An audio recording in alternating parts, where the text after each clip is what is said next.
캐즘이라는 게 보통 이제 IT 디바이스 같은 것들이 지속적으로 성장하는 과정에서 일시적인 수요의 정체를 겪는 자연스러운 현상을 보통 이제 캐즘이라고 하고 네. 그렇게 진단을 해야지 이제 전기차를 투자하시는 분들이 마음이 편하다. 뭐 이런 것들이 있기 때문에 한국 언론에서만 거의 캐즘이라는 얘기를 주로 했던 것 같아요. 다운턴이고요. 업황의 다운턴, 캐즘이 아니고 그 다운턴의 원인은 정책의 후퇴입니다. 그래서 정책이 개선되지 않으면 수요의 증가는 절대 일어나지 않습니다. 정책이 그렇다면 앞으로 나간다면 이 수요도 증가할 것이다. 네, 그럼요. 완전히 내연기관차와 이게 패러티가 나오면서 자연스럽게 소비자들이 살만한 게 전기차밖에 없다. 중국이 그렇게 이제 나가고 있죠. 신차 판매에서 50% 넘으니까요. 올해 아마 30에서 한 40% 증가가 나올 것 같은데 그 이유가 이제 정책 때문이에요. 그래서 당분간은 정책의 흐름만 주목하시면 됩니다. 전기차, 2차 전지 쪽에 대한 이야기를 좀 들어보겠습니다. 그래서 모셨는데요. 유진투자증권 리서치센터의 한병화 이사님 나와 계세요. 안녕하세요. 네, 안녕하십니까. 네, 이사님 최근에 사실 올 들어서 좀 약세를 면치 못하고 계속해서 우려감만 있던 이 전기차 쪽이 좀 고개를 드는 그런 움직임이 보여지고 있거든요.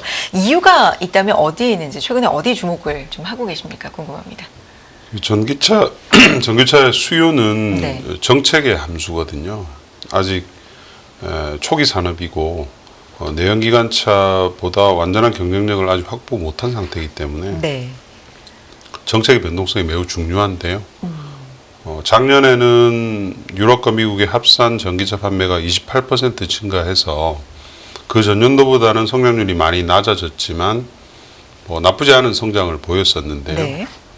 제가 이제 작년 초부터 전기차 시장이 조금 굉장히 크게 둔화될 수 있다 이렇게 말씀드렸던 이유가 정책의 그 하향 조정이 좀 있었죠. 유럽 같은 경우 특히 올해 이제 역성장 이상이 되는데, 근데 최근에 이제 이런 우리가 생각하던 정책의 악화 이런 부분들이 좀 완화되는 시그널들이 나오고 있습니다. 그게 이제 물론 업황이 좋아진다 이런 개념이라기보다는 너무 안 좋아서 오히려 좀 도와줘야 되겠다 이런 이제 움직임이 나오는 것이고요. 네.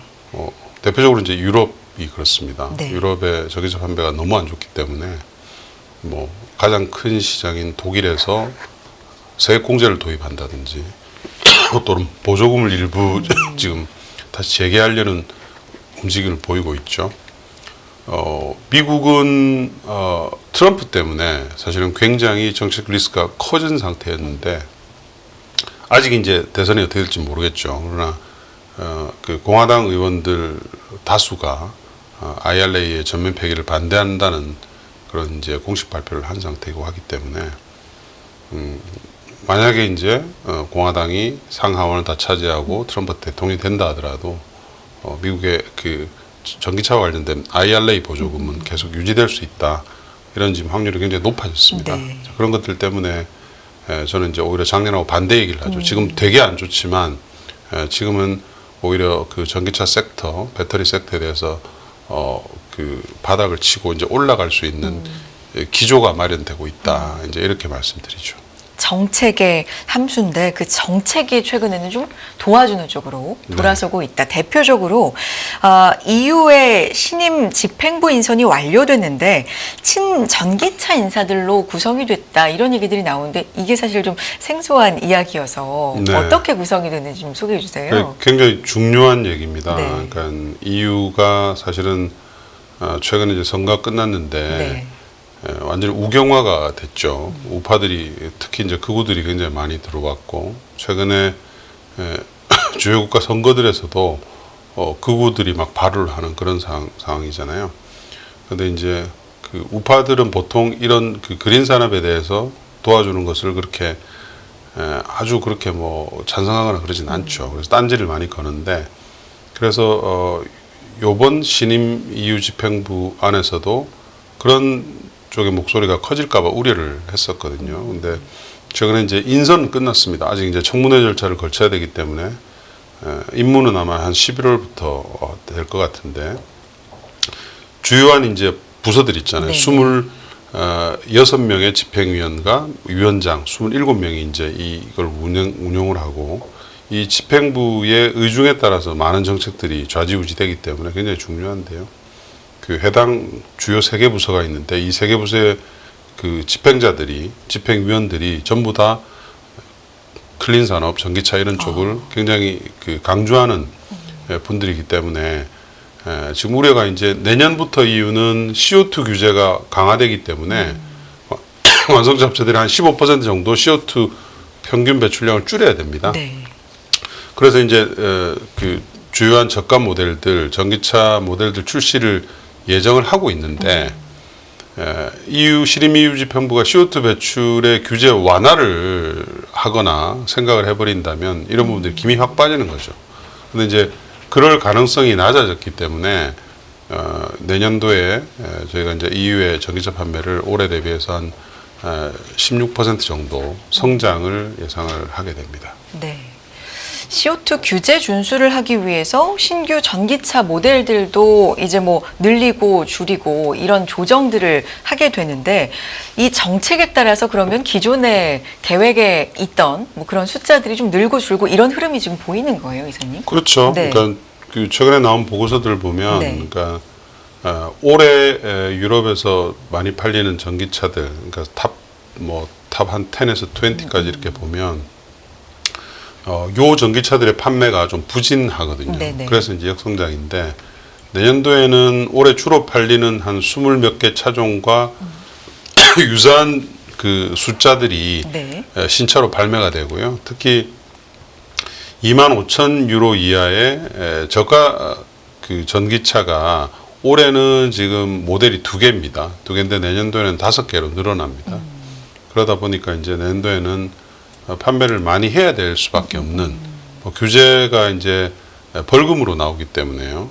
그런 상태이죠. 물론 이제 그렇다고 하더라도 주요 국가들의 보조금이 완전히 살아나야지 좀 시장이 굉장히 활기를 띠는데 아직은 그런 단계는 아닙니다.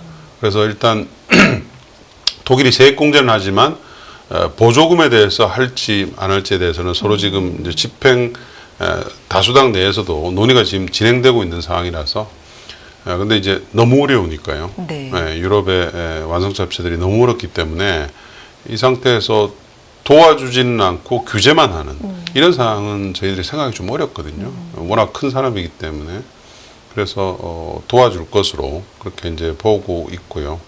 그렇게 된다면 저희가 보는 이제 16% 내년 증가율보다는 훨씬 더 커질 수 있습니다. 네. 지금 그러니까 독일 말씀도 해주셨는데 지금 상황이 세액 공제는 결정이 된 거죠. 네, 그건 뭐 결정이 된 거고. 의회 통과만 되기 때문에 집행부에서 독일 연정에서 결정이 됐습니다. 그러면 기다리고 있는 부분이 내연기관차를 폐차하고 전기차를 구매하면 6,000유로의 보조금을 지급한다. 요거는 이제 추진 중인 건가요? 네, 그거는 네. 지금 그 독일의 연정이 3인당 그다음에 그 자민당, 녹색당 이렇게 돼 있어요. 네. 근데 이제 그 중에서 제일 작은 당인 그 자민당 쪽에서 자유민주당 쪽에서 재정 부담이 된다면서 좀 지금 반대를 하고 있는 입장인데 뭐 그 부분은 항상 그 당은 그렇게 해왔습니다. 해왔으면서도 워낙 이제 지금 급하죠. 3인당의 인기가 너무 떨어져가지고 숄츠 총리 입장에서는 이 자동차 산업의 이 막 고용 악화라든지 이런 것들을 방치할 수가 없거든요. 그래서 지금 굉장히 적극적으로 움직이고 있는 상태라서 저는 연내에 확정될 것으로 그렇게 보고 있습니다. 독일의 제조업 비중도 상당히 큰데 지금 지표들이 상당히 좀 안 좋게 나오고 있기 때문에 이런 정책들도 좀 고안이 되고 있는데 가능성이 일단 이사님께 좀 높다라고 보고 계시고 이게 전반적인 K 배터리, 네, 전기차 시장에도 영향이 큽니까? 어때요, 이사님? 크죠. 네. 유럽의 우리 전기차 업체들의 비중이 그 점유율이 한 뭐 절반 정도 되니까요. 물론 최근에 이제 중국이 굉장히 많이 따로 올라와서 지금 이제 거의 비슷비슷할 거예요. 근데 네. 유럽 시장 자체가 일단 미국보다 거의 2배 가까이 크죠. 올해 한 300만 대 조금 안 되고 미국이 한 160만 대 정도 수준이고 하기 때문에 큰 상태고 우리 어쨌든 한 절반 정도를 시장을 점유를 하고 있기 때문에 굉장히 중요한 이슈입니다. 최근에 보면은 좀 대형주, 시총 상위주들 위주로 반등하는 흐름이 좀 역력하거든요. 이게 이제 좀 흘러갈 수 있을지 이런 호재들이 원래 이제 궁금합니다. 업황이 턴어라운드가 나온다는 조짐이 나오면 네. 항상 이제 시총 상위주들이 먼저 움직이죠. 예, 그래서 뭐 LG엔솔이라든지 양극재 업체들이 먼저 움직이는 거고요.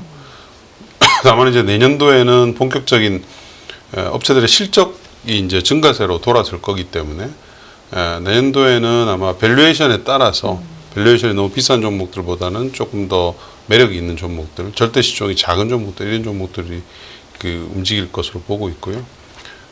이제 그 투자자들 입장에서는 꼭 유의하셔야 할 거는 올해 3분기, 4분기 실적은 다 안 좋습니다. 예. 안 좋으니까 이제 도와준다는 거거든요. 해외에서. 그래서 지금 그 주가들이 이제 좀 반등이 나오고 있기 때문에 실적에 대한 기대가 좀 아마 있으실 수도 있을 것 같아요. 근데 3분기, 4분기 실적까지는 힘을 좀 빼고 보시는 게 내년도 이후의 성장을 내년도부터의 성장을 좀 기대하시는 게 좋다 이렇게 말씀드립니다. 최근에 수급 쪽으로도 자금의 이동이라든가 이런 것들이 좀 눈에 띄게 포착이 되나요, 선생님? 그러니까 이제 좀 다른 게 작년에 제가 이제 초부터 좀 네. 우리 배터리 업체들이 너무 급등해서 조심해야 된다고 말씀드렸던 게 우리 배터리 업체들만 올랐거든요. 네. 그러니까 있을 수가 없는 일이죠. 왜냐하면 우리나라 시장이 중국 시장만큼 큰 시장이면 그게 가능한데 우리나라 시장은 사실은 뭐 전 세계에서 보면 존재가 별로 없는 시장이고 유럽과 미국 시장이 중요한데 유럽과 미국을 움직이는 업체들, 뭐 중국 업체들 포함해서 이런 거의 대부분의 전기차 배터리 업체들이 주가들이 안 좋은데 우리만 좋았잖아요. 근데 이제 이번엔 좀 다르죠. 이번에는 글로벌 현상이에요. 지금 중국의 뭐 중국 주식 시장의 흐름도 있지만 네. 지금의 중국 주식 시장을 주도하는 게 이제 전기차 관련주들 급등을 최근에 이제 계속했고 유럽의 일부 소재 업체들도 지금 올라가고 있고 그런 상태이기 때문에 지금은 글로벌 흐름이다. 이 배터리 소재와 관련된 뭐 또는 배터리 셀과 관련된 업체들의 주가 상승 흐름이 이런 이제 내년부터 업황이 좀 턴어라운드 할 것에 가시성이 좀 높아지고 있는 것을 스마트머니들이 먼저 지금 들어오고 있는 상태다 그렇게 볼 수가 있죠. 전 세계적인 추세다, 최근의 흐름이다 말씀해 주셨는데 가장 또 중요하게 짚어봐야 되는 게 이 부분에서 미국 대선이잖아요. 이 대선의 영향, 판도 어떻게 보십니까? 저는 그러니까 대선이 굉장히 역사적으로 치열한 지금 대선이라서 네. 사실은 뚜껑을 열어본 첫날도 아마 알기 어려울 거예요. 둘째 날 정도 돼야지 부재자함이 완전히 사전 투표함이 열리면 알 수 있을 정도로 치열할 것 같은데 바뀐 게 있죠. 네. 그러니까 트럼프가 당선되면 IRA를 트럼프가 계속 무력화하겠다고 얘기를 계속 반복적으로 해왔기 때문에 그 점에 대한 우려가 있었는데요. 네. 최근에 이제 공화당 하원 의원들이 먼저 들고 나와서 얘기를 했죠. 18명이 연판장을 돌려서 IRA에 그 무력화에 반대한다 얘기를 했고요. 또 공화당 하원 의장이죠. 마이크 존슨이 해머를 휘두르면 안 된다.